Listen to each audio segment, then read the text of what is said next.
പണി ആരംഭിച്ചു. കർത്താവിൻ്റെ ആലയം നിർമ്മിക്കുന്നതിൻ്റെ മേൽനോട്ടം വഹിക്കാൻ 20 അതിനുമേലും പ്രായമുള്ള ലേവ്യരെ അവർ നിയോഗിച്ചു. കർത്താവ് അരുളി ചെയ്തു,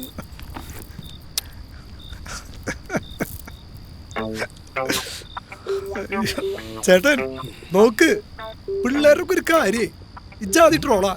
എൻ്റെ പ്രാഞ്ചി, നിനക്ക് ഈ മൊബൈൽ ഇതുവരെ മതിയായില്ലേ? ഇതേ താഴെ അവിടെ കിടക്കണ പോലെയല്ല, ഇവിടെ നല്ല റേഞ്ചാ. എന്നാലും പിള്ളേരെ സമ്മതിക്കണം. അതെ അതെ. അതേ ഇങ്ങോട്ട് നോക്കിയേ, ഇപ്പോഴത്തെ പെരുന്നാളൊക്കെ എന്തുട്ടാലേ, എന്തുട്ടാ ഇല്ലുമിനേഷൻ. ആ ബാൻഡ് സെറ്റ് ഒക്കെ അടിപൊളിയല്ലേ, വെടിക്കെട്ടാണെ പറയും വേണ്ട. പിള്ളേരൊക്കെ വേറെ വേറെ വേറെ ലെവലാണ്, സമ്മതിക്കണം. ഇപ്പോഴത്തെ പിള്ളേരുടെ ആഘോഷം എന്ന് പറഞ്ഞാലേ അത് അടിച്ചുപൊളി മാത്രമേ. പക്ഷെ വിശ്വാസം അതൊരു തരി പോലും ഇല്ലേട്ടാ.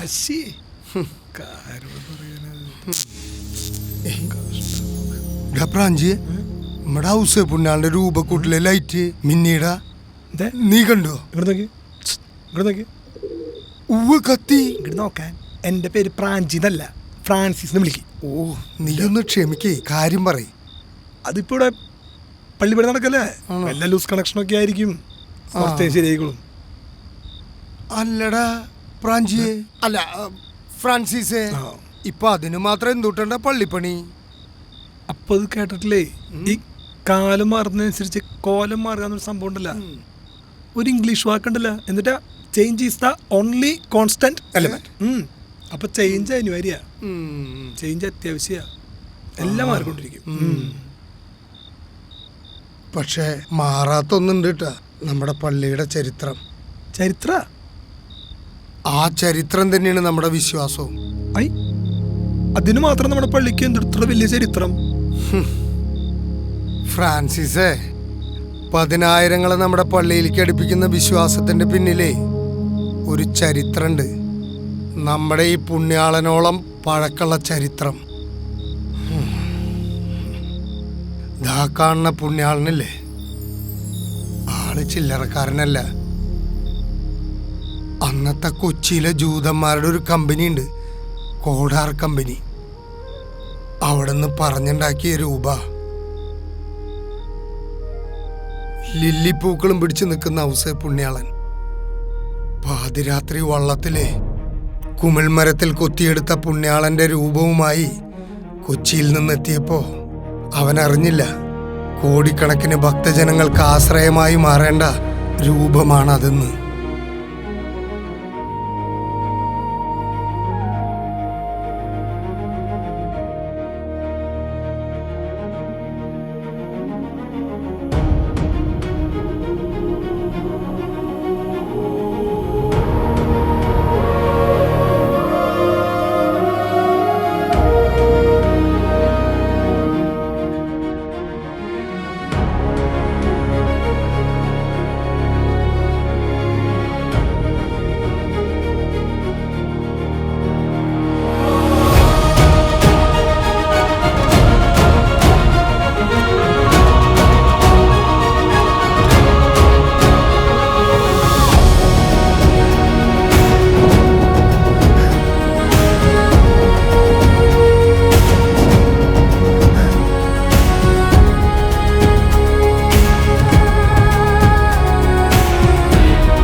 ഒരു ദേശത്തിന്റെ മുഴുവൻ പ്രതീക്ഷയും പേറി നിൽക്കുന്ന തേജസ്സറ്റ രൂപം.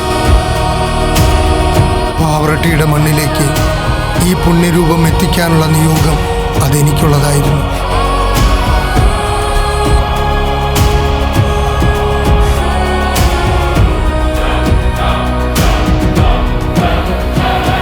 ആ പുണ്യാളന്റെ രൂപത്തിലുള്ളത് ഇന്നലകളുടെ മാത്രം കഥകളല്ല, കഴിഞ്ഞ 150 വർഷത്തെ ജ്വലിക്കുന്ന ചരിത്രമാണ്.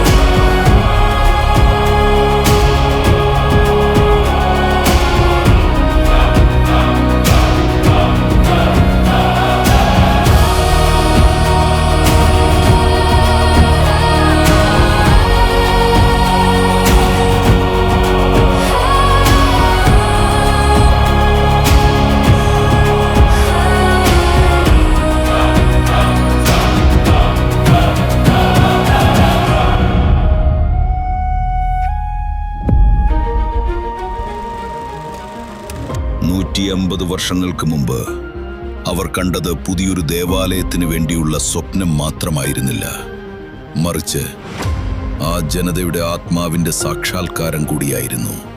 ദൂരം തടസ്സമായപ്പോൾ വിശ്വാസം അവർക്ക് വഴികാട്ടിയായി.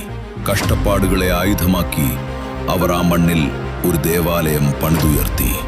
ആകാശം വെടിക്കെട്ടിൽ പ്രകമ്പനം കൊള്ളുന്ന ഓരോ പെരുന്നാളും വിളംബരം ചെയ്യുന്നത് ഇതൊരു വെറും ആഘോഷമല്ലെന്നാണ്. ഇത് ഈ ജനതയുടെ ചരിത്രത്തിന്റെ ശ്വാസമാണ്. ആ ആവേശത്തിന്, ആ വികാരത്തിന് ഒരൊറ്റ പേരേയുള്ളൂ.